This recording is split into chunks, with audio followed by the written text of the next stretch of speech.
Di tengah hiruk-pikuk pasar malam Jakarta, suara jeritan tajam memecah malam yang lembab. Rina, gadis berusia 25 tahun dari keluarga miskin di pinggiran kota, jatuh tersungkur di tanah berlumpur, darah mengalir dari luka di lengannya setelah pisau dapur ayahnya melukai dirinya sendiri dalam amarah buta. "Kau bukan anakku lagi," teriak ayahnya, sementara ibunya menangis histeris, menyaksikan rahasia putrinya terbongkar, surat cinta dari seorang wanita, bukti cinta terlarang yang selama ini disembunyikan. Rina terbangun di rumah sakit kecil yang pengap, aroma obat-obatan murah menusuk hidungnya. Matanya terbuka perlahan dan yang pertama dilihatnya adalah wajah Sinta, kekasih rahasianya, yang duduk di samping tempat tidur dengan mata merah karena menangis. "Kenapa kau datang? Ini berbahaya," bisik Rina, suaranya lemah tapi penuh kekhawatiran.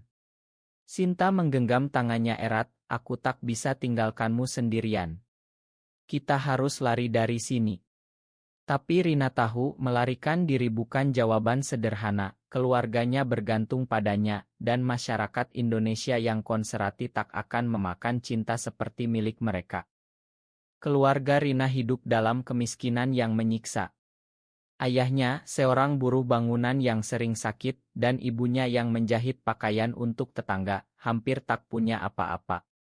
Rina bekerja sebagai pegawai toko kecil, gajinya pas-pasan untuk membayar sewa rumah reyot mereka di kawasan kumuh Tanah Abang. Sejak kecil, Rina diajarkan bahwa tugasnya adalah menikah dengan pria baik-baik, membawa keluarga keluar dari kemiskinan. "Kau harus jadi istri orang kaya, Nak," kata ibunya berulang kali, mata penuh harapan palsu. Tapi hati Rina milik Sinta, wanita yang ditemuinya di Universitas Negeri, saat mereka sama-sama belajar sastra. Sinta berasal dari keluarga menengah, ayahnya pegawai kantor, tapi dia juga menyembunyikan identitasnya karena takut diusir. Malam itu, sebelum insiden pisau, Rina pulang larut setelah bertemu Sinta di sebuah kai tersembunyi. Surat cinta yang disembunyikan di tasnya jatuh saat ayahnya memeriksa barang-barangnya, curiga dengan perilaku aneh putrinya akhir-akhir ini. "Ini apa?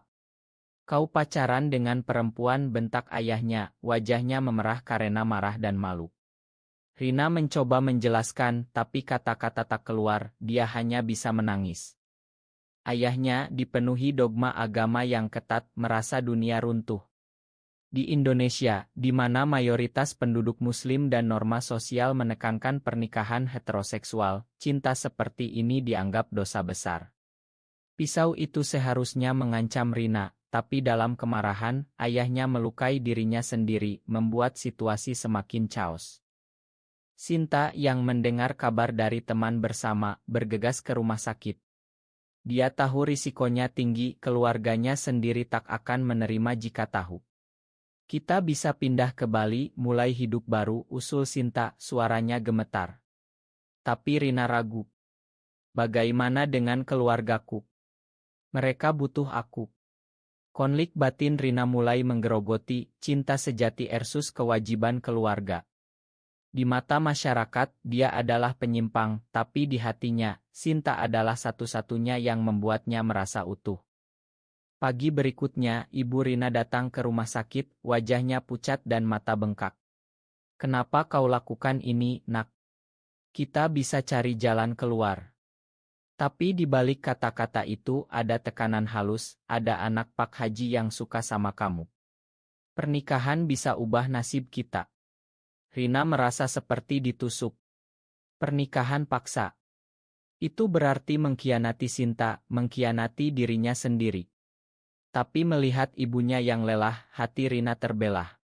Sinta yang mendengar percakapan itu dari balik pintu merasa cemburu dan takut. "Jangan pikirkan itu, Rin. Kita kuat bersama." Hari-hari berikutnya, Rina pulang ke rumah dengan luka yang masih perih. Suasana rumah tegang, ayahnya tak bicara dengannya, hanya memandang dengan tatapan kecewa.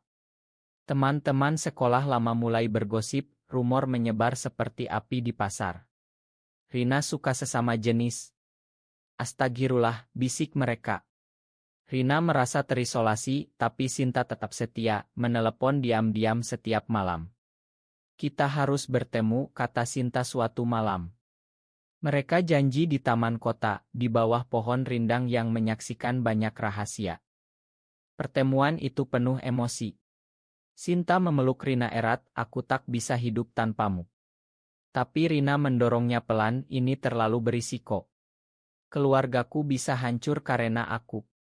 Debat mereka memanas, Sinta ingin terbuka, Rina ingin sembunyi. Kau pilih keluarga atau aku, tanya Sinta, suaranya pecah. Rina tak jawab, tapi hatinya tahu, pilihan itu akan datang dengan harga mahal.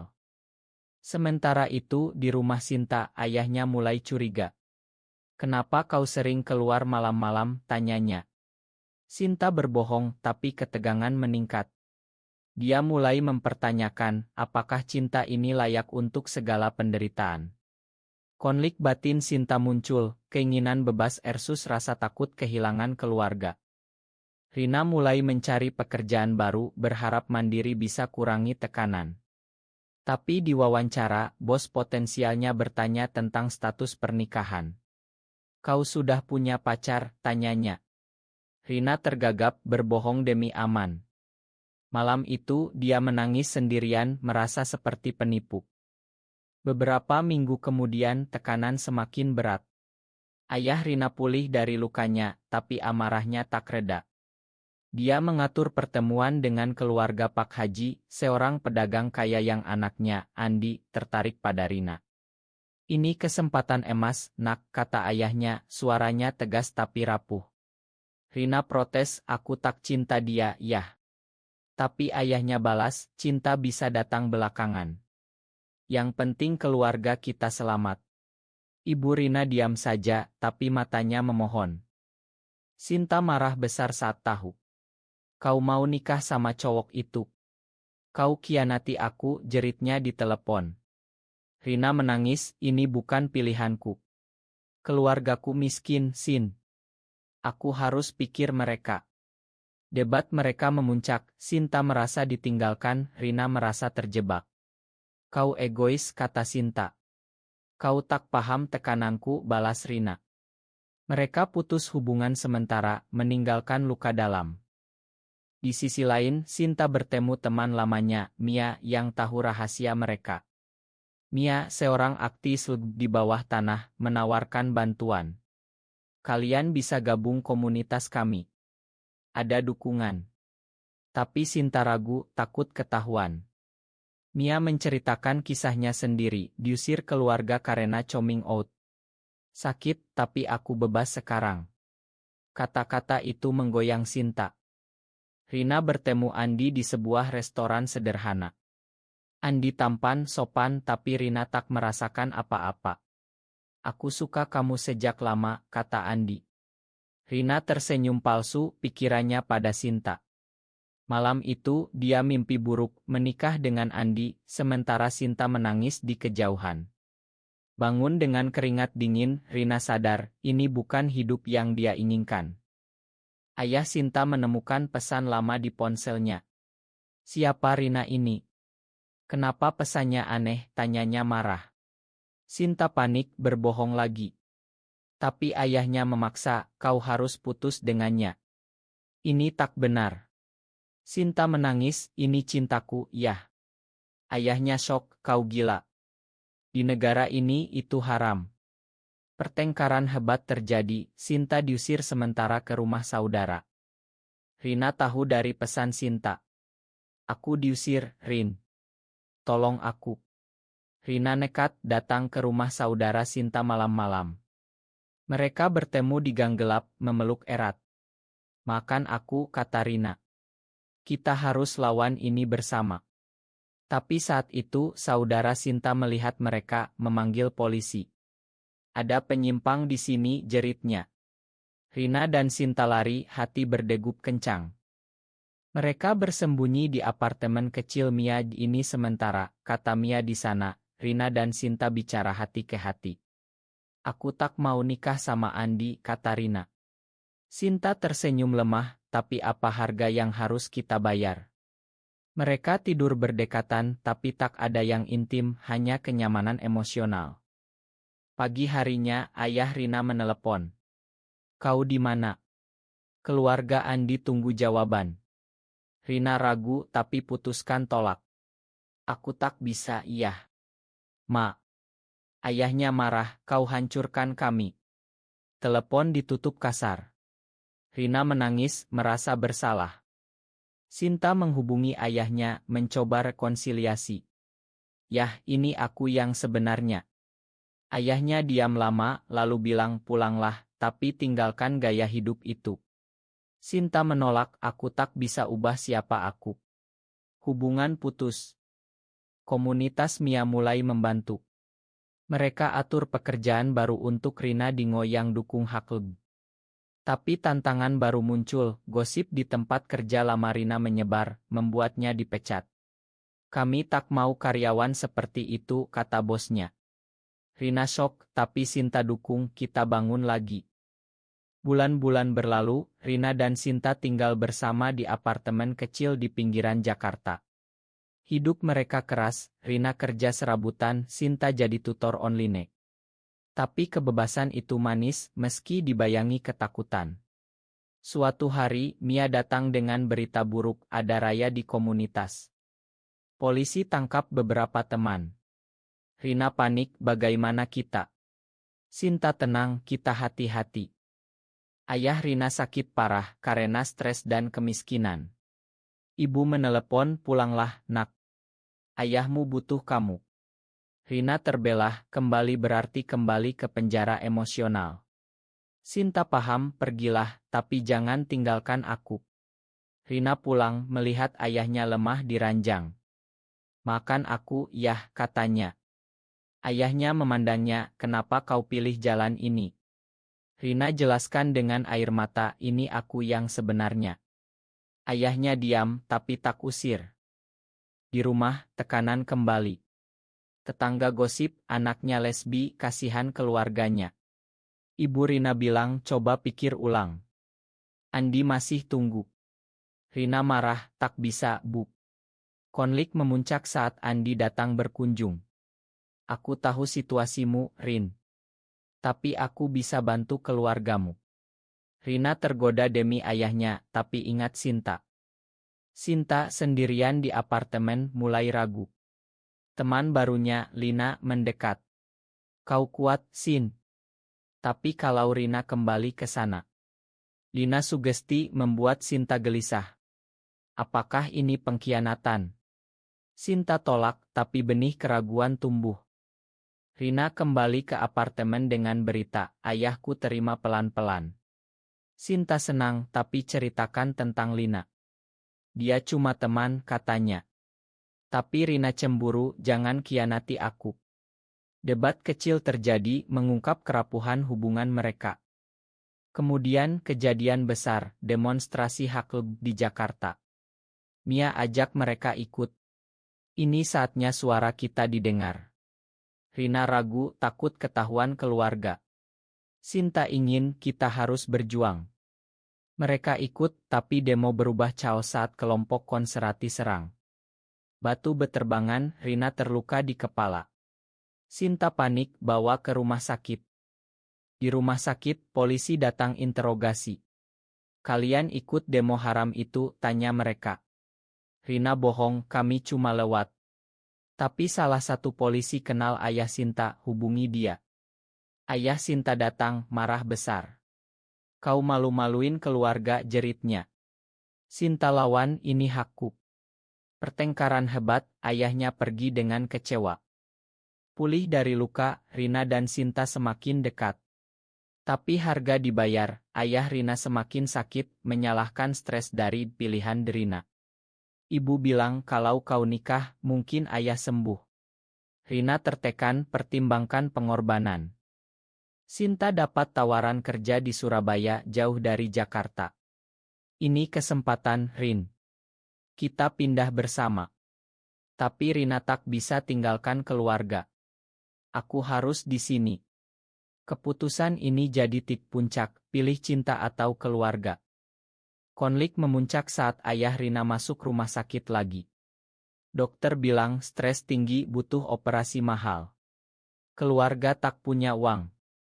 Andi tawarkan bantu tapi syarat nikah dengannya. Ini demi ayahmu katanya. Rina menangis hubungi Sinta. Aku tak tahu harus apa. Sinta marah jangan. Itu pengkhianatan. Tapi Rina bilang ini nyawa ayahku. Sinta marah dan sedih bertemu Lina lagi. Lina hibur dia tak hargai kamu. Dalam momen lemah, Sinta cium Lina tapi segera menyesal. Ini salah katanya. Lina bilang kau butuh yang paham kamu. Pengkhianatan ini menghantui Sinta. Rina putuskan tolak Andi. Aku cari cara lain katanya pada ibu. Mereka galang dana dari tetangga tapi tak cukup. Mia bantu melalui komunitas kumpul donasi rahasia. Ini bukti solidaritas, kata Mia. Ayah Rina operasi sukses, tapi hubungan dengan Rina tetap tegang. Sinta ceritakan pengkhianatan pada Rina. Aku salah, Rin. Makan aku. Rina shock, kenapa? Aku hampir korbankan segalanya untuk kita.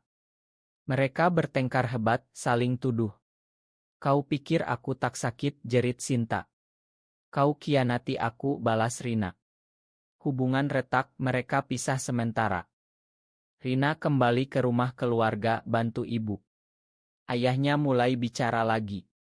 Aku tak paham cintamu, nak. Tapi aku tak mau kehilanganmu. Kata-kata itu obati luka Rina. Tapi tanpa Sinta dia merasa hampa. Sinta pindah ke Surabaya sendirian mulai hidup baru. Di sana dia gabung komunitas lebih besar jadi aktivis. Tapi rindu Rina menyiksa. Apa aku salah? Tanyanya pada diri sendiri. Beberapa bulan kemudian, Rina dapat kabar Sinta sakit. Dia bergegas ke Surabaya. Di rumah sakit, Sinta lemah karena demam tinggi. Kau datang, bisik Sinta. Rina menangis, aku tak bisa tanpamu. Mereka rekonsiliasi, akui kesalahan masing-masing. Kita belajar dari ini, kata Rina. Tapi tantangan baru, keluarga Sinta tahu Sinta kembali dengan Rina. Ayahnya ancam putus atau aku tak anggap anak lagi. Sinta pilih Rina, tapi harga, kehilangan warisan dan dukungan keluarga. Mereka kembali ke Jakarta, bangun hidup bersama. Rina dapat pekerjaan stabil di Ngo, Sinta lanjut aktivisme. Tapi masyarakat tetap judgmental, teman lama menjauh, ancaman online datang. Hidup mereka stabil, tapi bayang masa lalu menghantui. Suatu hari, Andi hubungi Rina lagi. Aku bahagia untukmu, tapi hati-hati. Ternyata ada kelompok radikal yang target komunitas LB. Mia hilang, diduga ditangkap. Rina dan Sinta panik, rencanakan pindah ke Bali, di mana lebih toleran. Tapi sebelum itu, ayah Rina panggil. Aku ingin ketemu Sinta, katanya. Pertemuan tegang, ayah Rina pandang Sinta, kau bikin anakku bahagia. Sinta jawab, ya Pak. Kami saling cinta. Ayahnya diam, lalu bilang, aku coba terima. Demi Rina. Momen odah, keluarga mulai rekonsiliasi. Ayah Sinta juga lunak, hubungi setelah lama. Aku rindu anakku. Sinta pulang, bicara panjang. Ini aku, yah. Ayahnya menangis, aku tak mau kehilanganmu. Perlahan penerimaan datang. Tapi tak mudah, di Bali mereka hadapi diskriminasi kerja. Rina hampir dipecat karena identitasnya. Sinta lawan, kita tak mundur. Mereka bangun bisnis kecil, Kairama Hub. Tahun berlalu mereka kuat. Rina renungkan perjalanan dari kemiskinan, penyembunyian, pengkhianatan ke penerimaan diri. Harga yang kita bayar mahal, tapi layak, katanya pada Sinta. Di akhir, mereka berdiri di pantai Bali, tangan bergenggaman. Kita menang, bisik Sinta. Apakah menyembunyikan identitas sejati demi keluarga selalu merupakan pilihan yang benar?